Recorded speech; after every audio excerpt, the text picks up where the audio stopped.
Selamat pagi di sini. Selamat pagi. Suaranya jauh sekali, bisa nggak lebih keras lagi karena tidak kedengaran. Oh iya, saya nggak pakai headset ya. Ini boleh curhat nggak, Miss? Sudah saya angkat berarti boleh dong. Tapi ingat, Miss Yuni lagi live. Saya tidak akan pernah take down video ini, jadi berhati-hati sendiri. Mana kata-kata yang boleh dikeluarkan dan mana kata-kata yang tidak boleh dikeluarkan. Silahkan. Duh, hilang wongnya. Halo? Halo, Assalamualaikum, maaf. Kok mati? Oke, ingat ya, karena Miss Yuni lagi live. Saya kalau sudah live, saya tidak mungkin take down video ini karena ini sudah 1 jam lebih. Ada kata-kata yang boleh dikeluarkan dan ada kata-kata yang tidak boleh dikeluarkan. Silakan disaring, karena saya tidak akan memotong-motong videonya. Terima kasih. Ya, saya paham. Selalu tiap hari lihat Miss Yuni live, ditunggu. Ini boleh curhat nggak, Miss? Boleh. Handfree-nya jangan ditiup, sayang. Kamu pakai handfree atau? Enggak pakai handphone, Miss. Oke, siap. Oke, terus? Ya, boleh curhat nggak, Miss, masalah tentang anak, keluarga gitu? Karena saya kan nggak jarang kirim uang ke anak karena anak itu ikut sama mantan suami ya, karena saya cerai itu dari tahun 2009 sampai sekarang. Saya kerja di Hong Kong, baru 1 kali pulang Indonesia tahun 2015. Dan setelah itu kan anak saya masih umur 2,5 tahun saya tinggal. Terus dulu kan waktu masih baru-baru perceraian, kalau mau ketemu sama anak itu mantan suami itu selalu ngancam kalau mau ketemu anak kirim 20 juta dulu baru boleh ketemu sama anak kan gitu. Terus aku mikir kalau kayak gitu aku dimanfaatin dong. Terus aku kan nggak pernah yang namanya telepon anak lagi kan selama masih panas lah suasananya. Nah sekarang anak, singkat cerita ya, Miss ya, sekarang anak kan udah usia 20 tahun, Miss. Nah, dia kan kerja di Indonesia, aku kan suruh dia kuliah gitu, tapi dia nggak mau, bilangnya kasihan ibu biayain karena kerja di Hong Kong itu sudah lama, kasihan kalau untuk biayain kapan pulangnya, katanya gitu. Enggak apa-apa, ibu masih kuat biayain kamu kuliah asal bener-bener gitu kan kuliah. Ibu nggak apa-apa, yang penting kamu jadi orang sukses gitu, jangan kayak ibu jadi TKW, aku bilang gitu. Terus dia bilang nggak mau kerja aja, tapi kerjanya di PT Nabati itu kan kecil, gajinya cuma di bawah 2 juta kan nggak cukup makan, ongkos juga nggak cukup. Terus dia minta beliin motor, minta beliin ini itu. Kalau motor saya nggak bisa beliin karena kalau kamu ikut sama ibu di Lampung, ibu mau apapun saya beliin gitu. Mau beli motor nggak usah ngutang karena ibu ada uang gitu kan. Kalau ikut bapakmu aku nggak mau beliin motor, kan keenakan mereka kan mantan suami saya kan usianya udah 55, hampir 60 lah. Jadi dia udah sakit-sakitan terus, jalan aja susah kan karena udah kena penyakit gula stadium udah parah gitu. Jadi aku tuh kalau kirim uang ke anak itu nggak mau, kalau suruh biayain mantan terus gitu kan. Jadi aku serba salah, anak dia butuh makan, suami bapaknya juga nggak bisa kerja, kalau makan itu kan dia nggak pernah cuma dikasih orang baru ada makan gitu kan. Terus ya dari dulu malas kerja, itu sebabnya aku minta ceraikan dulu tahun 2009 itu.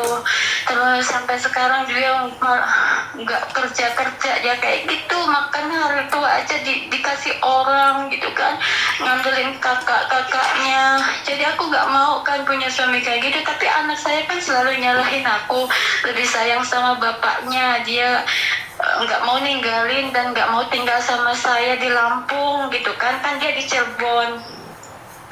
Nah, di situ kan bingung saya serba salah. Dulu kan aku nggak mau ikut mertua, dulu kan gaji waktu masih suami yang masih kerja nyupir, dia mantan suamiku kerjanya cuma nyupir tok, selain itu nggak mau ngerjain kayak dulu jualan apa gitu, nggak mau, cuma supir gitu. Kalau ada yang nyuruh ada makan, nggak ada, ya udah dia tidur gitu di rumah, nggak mau cari kerjaan lain. Aku kan jadi nggak mau kayak gitu suami, jadi ya udahlah aku milih cerai aja. Terus habis itu sampai sekarang setiap gajian itu dulu ya Miss, waktu suami masih kerja di PT itu gaji semua ke mertua, saya cuma dijatah sebulan itu, cuma dijatah dari mertua, beli baju lebaran sebuah mertua, diatur sama mertua kan.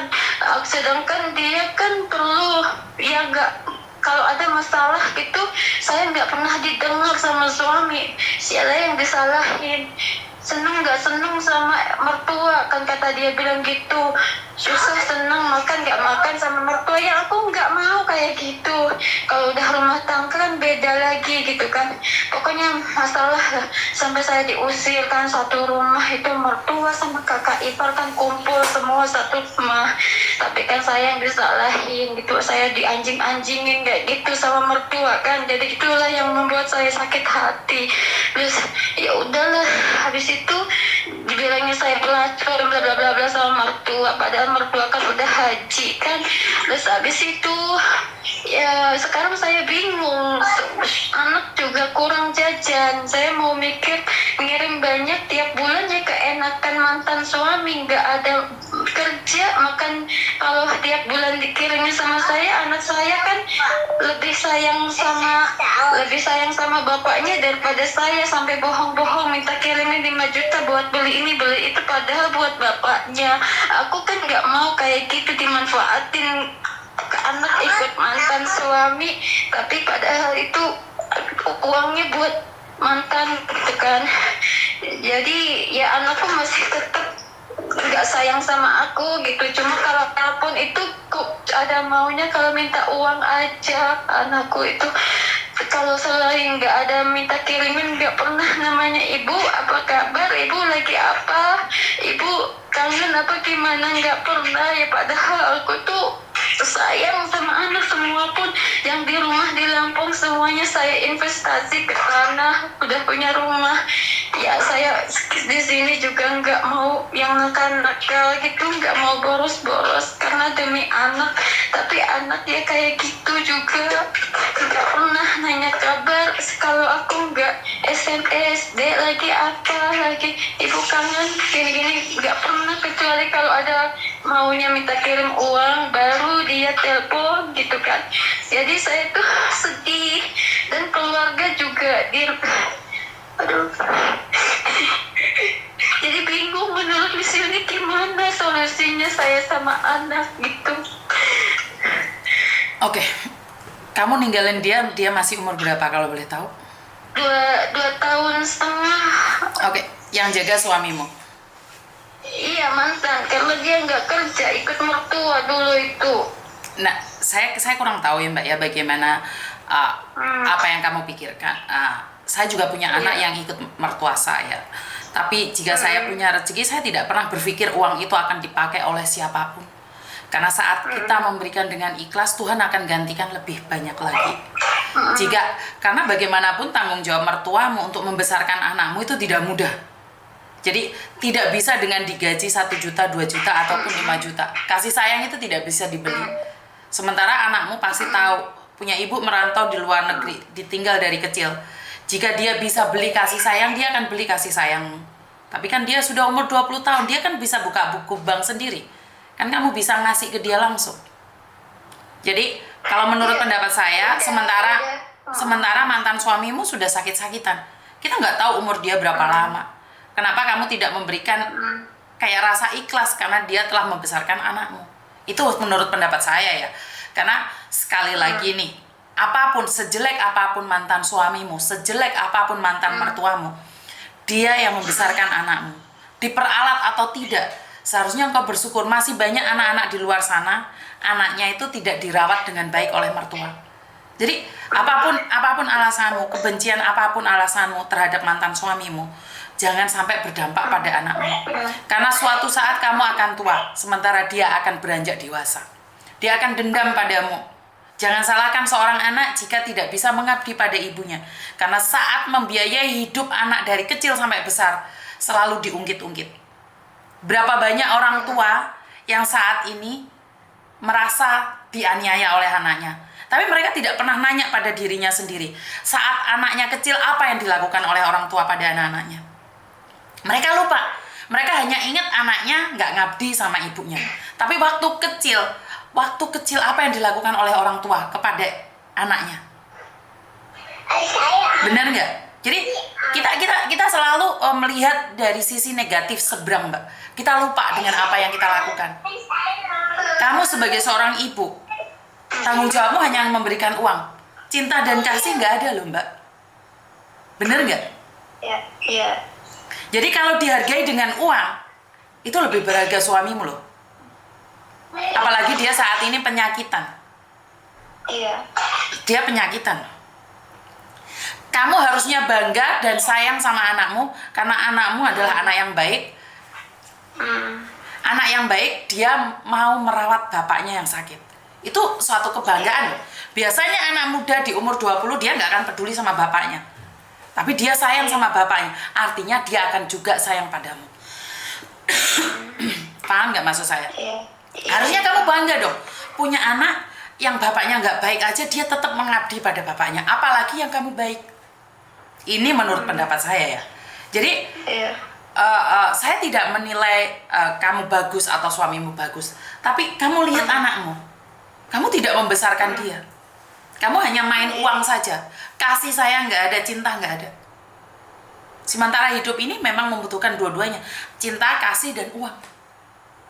Jadi kalau ada orang bilang uang tidak penting, maka orang itu tidak akan pernah punya uang. Uang itu bukan nomor 1. Tapi dari nomor 1 sampai nomor 100, semuanya butuh uang. Uang bukan nomor 1. Tapi nomor 1 sampai nomor 100 butuh uang. Ingat-ingat kata-kata saya. Iya, Miss. Jadi kalau kayak gitu nggak adil dong kalau kamu ngomong kayak gitu.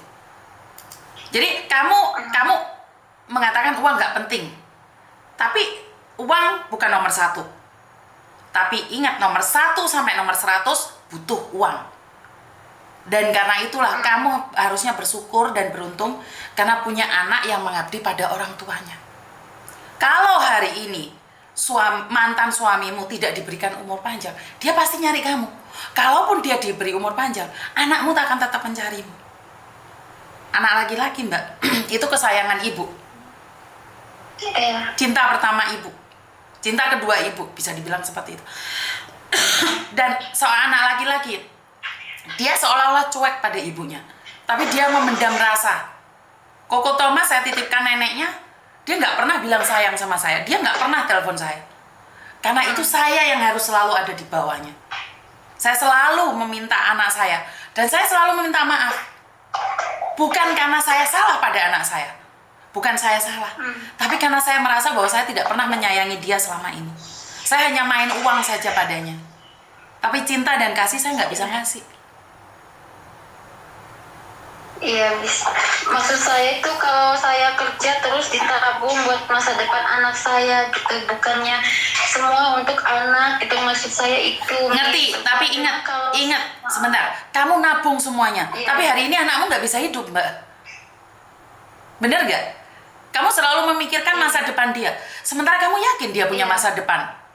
Kamu yakin dia punya umur panjang. Kamu yakin dia lebih hidupnya lebih panjang dibandingkan kamu. Nggak ada garansi loh, Mbak. Saya lebih punya prinsip, sayangi orang itu semasa hidupnya. Berikan dia bunga saat dia masih hidup. Karena saat dia mati, kamu berikan tumpukan bunga pun nggak ada artinya. Banyak orang semasa hidup tidak pernah mendapatkan bunga, tapi saat mati, di kuburannya banyak bunga. Dia nggak bisa nikmati, Mbak. Artinya adalah, untuk apa menumpuk banyak harta, sementara hari ini dia kelaparan. Hari ini untuk kemanapun nggak ada. Untuk beliin dia sepeda motor aja kamu perhitungan. Bener nggak? Ya maksudnya kalau di rumah ikut saya di Lampung gitu semuanya akan kubelikan. Ya berarti kan kamu perhitungan sayang. Cintamu sebatas itu. Berarti cintamu sebatas itu. Saya ingat masa lalu dulu sama mertua. Lah inilah trauma yang akan membawa dosa. Trauma yang akan membawa dosa. Kenapa? Kamu ingat masa lalu, jadi kamu benci sama mertuamu. Kamu benci sama mantan suamimu. Ya itu akan selamanya ada, Mbak. Tapi kenapa kamu tidak memaafkan? Mungkin mereka sudah berubah. Kalau hari ini kamu belikan dia sepeda motor, nggak usah yang baru. Kan sebenarnya kamu memberikan fasilitas buat anakmu. Perkara sepeda motor itu mau dipakai bapaknya, kenapa nggak boleh sih? Nggak tahu, masih ada rasa. Ya udah, selama itu kamu nggak akan pernah bahagia sayang. Kalau masih ada dendam selama itu nggak akan bahagia kamu. Karena kebahagiaan adalah saat melepaskan dendam. Iya. Itu hak kamu. Itu hak kamu. Iya. Karena kita posisi di luar negeri, kita harus ngasih pengampunan.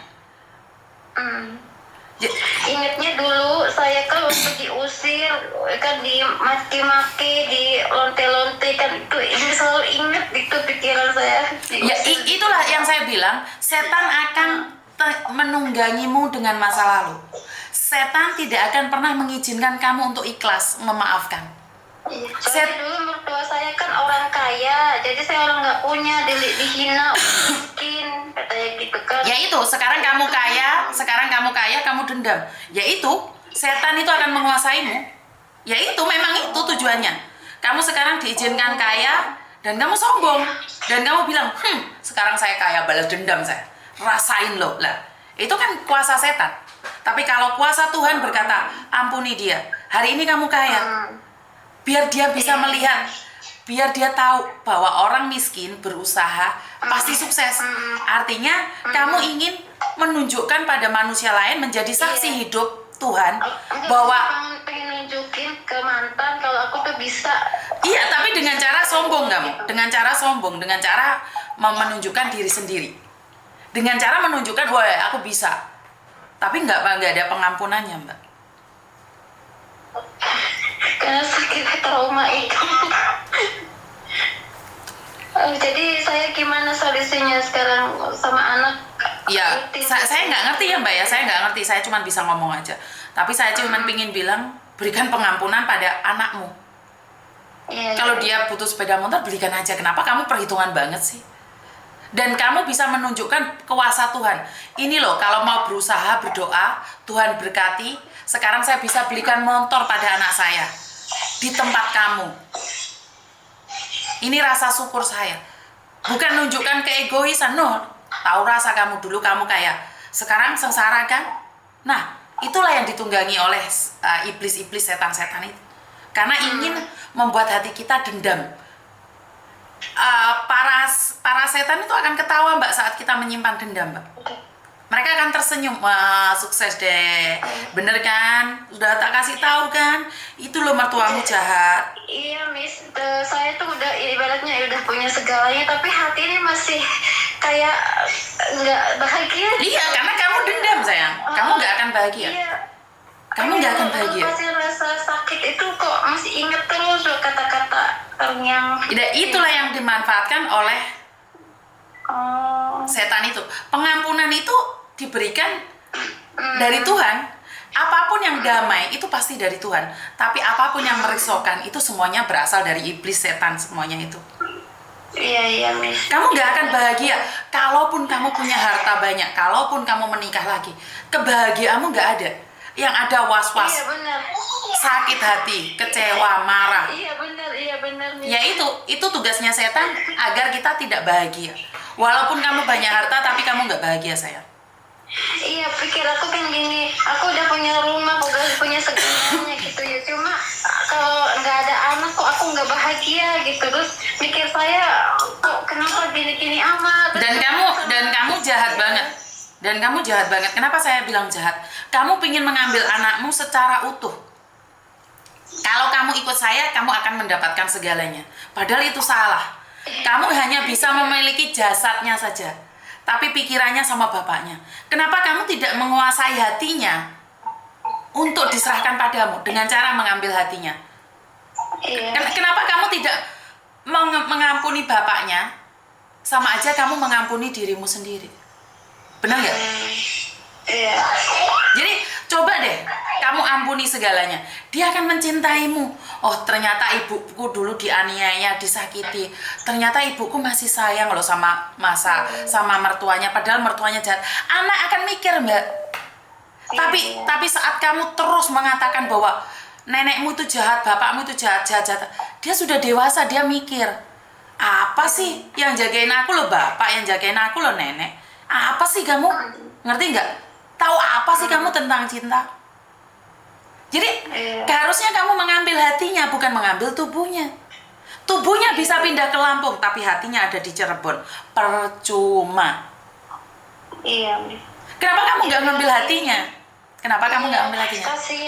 Kasihan katanya ninggalin papanya nggak bisa apa-apa sekarang. Kalau ya itulah. Ya makanya kamu sekarang sakit hati dan nggak mengampuni. Ya udah terserah kamu. Itu adalah hak mutlak kamu. Harus ngampunin dia, harus maafin dia, mungkin ya. Memaafkan dia sama juga memberikan peluang pada diri kita, memberikan suasana baru dalam hati kita. Oh iya, bisa.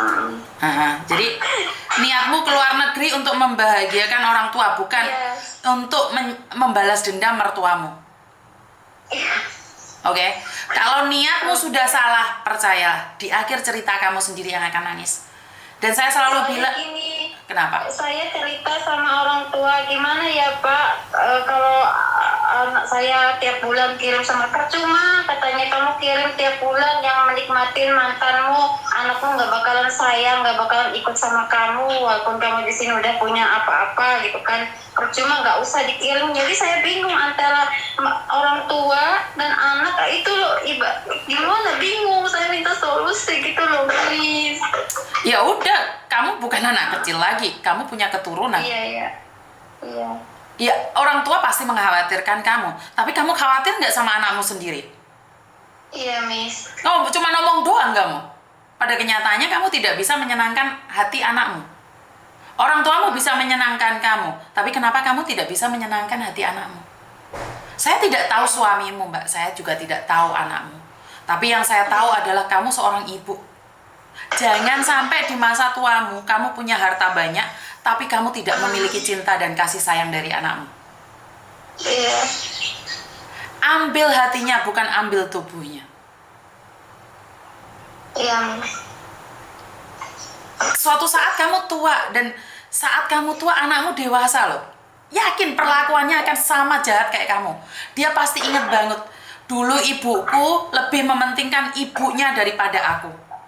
Suatu saat dia akan membalas dendam yang sama dengan apa yang kamu lakukan pada mantan suamimu. Saya di sini kerja benar-benar fokus nabung karena saking pengen tunjukin kalau saya tuh emang miskin, tapi aku juga masih bisa cari duit gitu, maksudnya itu. Tapi kan percuma, kamu isinya dendam. Iya. Karena gini loh Mbak, dendam itu nggak ada yang tahu. Yang nggak tahu cuma hatimu. Saat ikhlas pun, belum tentu malaikat itu melihat kamu benar-benar ikhlas. Iya, Miss. Yang kita benar-benar ikhlas aja itu, di mata Tuhan itu belum tentu kita ikhlas. Kita yang membantu orang, seperti Miss Yuni membantu orang, belum tentu Tuhan tuh ngelihat saya tuh pure dari hati gitu. Bisa jadi saya pura-pura karena pingin dapat sanjungan, pingin dapat uang, atau apapun, itu masih diperhitungkan sama Tuhan. Apalagi yang nyata-nyata kita dendam. Benar nggak? Iya, Miss. Udah, lepaskan dendammu, oke? Iya, Miss. Ada yang lagi? Enggak, Miss. Terima kasih banyak. Oke, Assalamualaikum. Waalaikumsalam. Oke, karena saya sendiri ya Mbak ya, kalau saya memberi, saya tidak pernah berpikir dia mau dikasihkan siapapun itu hak dia. Saya tidak pernah punya pikiran, oh kalau saya kasihkan ke ini, nanti uangnya dikasihkan ini. Enggak. Udah saya ngasih, ikhlas, udah dia mau kasih ke siapapun itu hak dia. Karena kita tidak bisa mengatur orang lain, kita kasihkan ini, dia dipakai ini. Tapi menjadi dosa kalau saya menyumbangkan uang takziah untuk kematian keluarga, sama keluarganya dibuat minum-minuman keras. Kalau saya memberikan uang takziah dan uang itu digunakan untuk judi slot, saya ikut berdosa. Tapi kalau kita memberikan dengan ikhlas, biarkan Tuhan yang melihat. Karena ikhlas ke kita. Saya benar-benar dapat ilmu yang dimana ada orang yang benar-benar baik, saat meninggalnya pun ternyata masih kurang baik gitu loh. Kenapa? Ternyata di dalam hatinya ngasih karena pingin disanjung, ngasih karena pingin dapat pujian. Itu saya takut loh, Mbak. Saya melakukan di media sosial ini, saya sendiri juga mikir, yakin saya sudah ikhlas. Tapi saya bilang sama diri saya, udah lakukan aja. Perkara ikhlas dan tidaknya itu Tuhan yang berhak. Karena kita manusia tidak bisa menghakimi yang mana ikhlas, yang mana tidak ikhlas, mana yang cari muka, mana yang tidak cari muka. Tujuan saya hanya satu, memberikan edukasi pada kita semua. Perkara